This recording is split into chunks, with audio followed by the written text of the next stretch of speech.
Hi guys, and welcome back to Interview MEDMAS. Welcome to day 12. We're fully at the halfway point right now, and let's answer a question like we do every single day. So today's topic has changed from yesterday, and it's now ethic questions. All of the juicy, really interesting questions that interviewers will definitely ask you. So we're going to start with a really big one that's really necessary to answer, and it is, what do you understand about euthanasia? Does euthanasia have a place in modern medicine? Okay, so pause the video, jot down a lot of ideas. I know for sure that for this one you do definitely have ideas and thoughts about euthanasia, and then we'll regroup later. Okay, so again, let's start with the purpose of this question.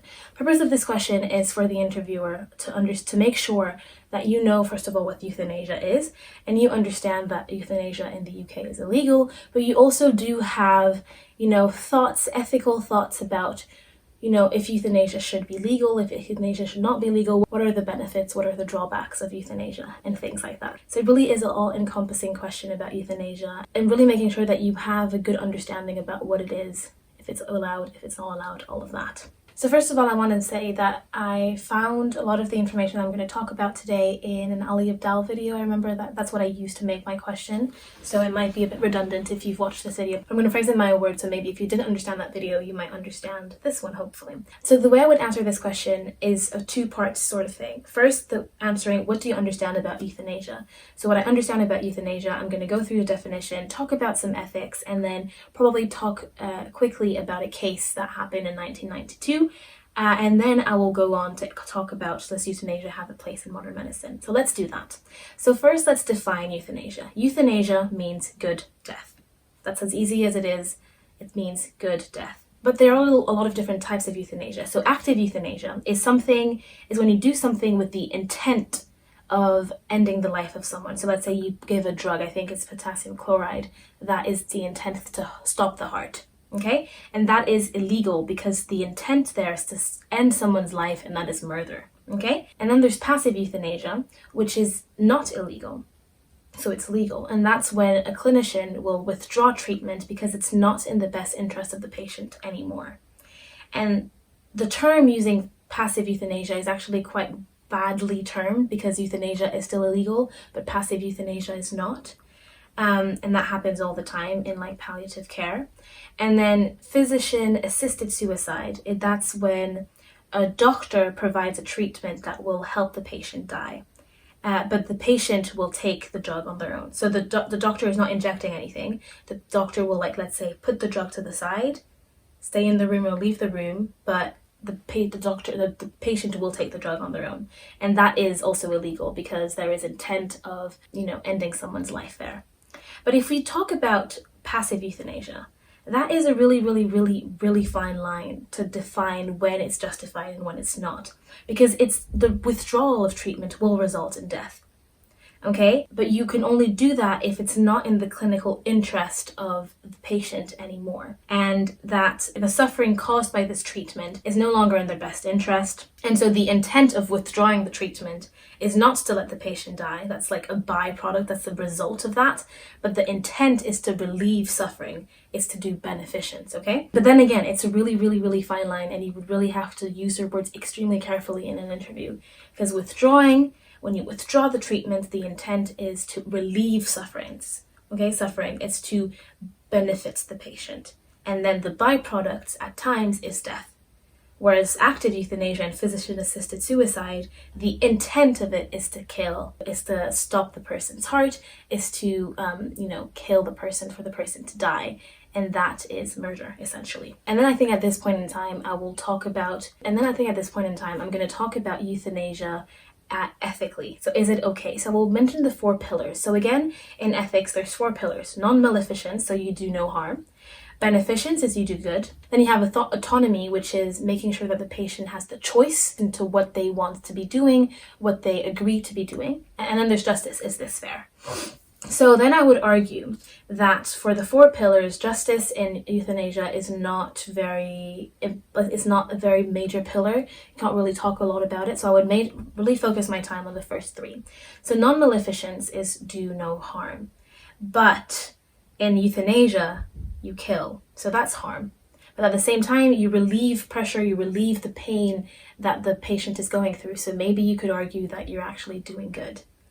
Beneficence is you do good, but ending someone's life, at the core of it, again, it's killing, it's not good. But then again, there's the very fine line of you are alleviating someone's suffering, you are preventing someone from suffering for another extra months that just this person is just doesn't want to be there anymore, this person is suffering so much, and by providing euthanasia, you let someone die the way they want to, and then you end suffering, which could be justified as good. But then again, you really have to talk about both sides and say that it's so tricky.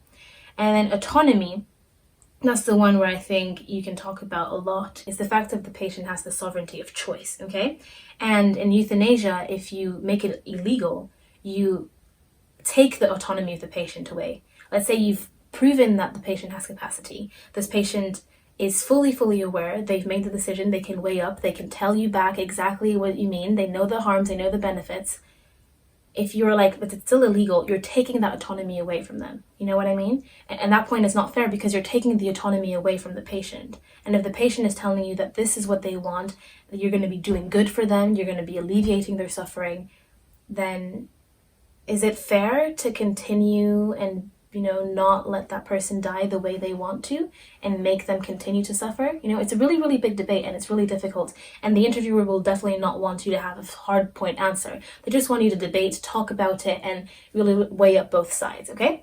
Since you only have, let's say, like 6 or 7 minutes to answer this, I think at this point I would directly move on to, does euthanasia have a place in modern medicine? However, at this point in time, I'm just going to talk about a small case that I found, I think, on an Ali Abdal video that I found really interesting to really get to understand a bit more about euthanasia. And you don't really have to talk about it, it's just for like knowledge at this point. So there's this case about Lillian Boyles. So she had arthritis and she was treated for many years. She's a palliative patient, so she's in end-of-life care, and she's asked her doctor to die today because she's suffering a lot. She has rheumatoid arthritis, which is so painful, and she's begging you to end her life because she just doesn't want to be suffering anymore. She's been suffering every single day for months now, and as a physician you could also really admire her resilience, admire the fact that she's still here, still hanging on, okay? And then there's this Dr. Nigel Cox in 1992. He injects this drug in her and she dies. But at this point you don't know, you can't prove for sure she died because of the drug. I think he injected potassium chloride, or if she died because of her condition. And sometimes doctors will use this doctrine, the doctrine of double effect, which is basically when patients are on really a lot of medications, really high dosages, sometimes that's legal to give them really high dosages that would kill somebody that hasn't been on these medications for a while. These medications can shorten life, but if the intent there was to make them more comfortable, relieve their pain, that is okay. Even if it will shorten their life, it is still legal.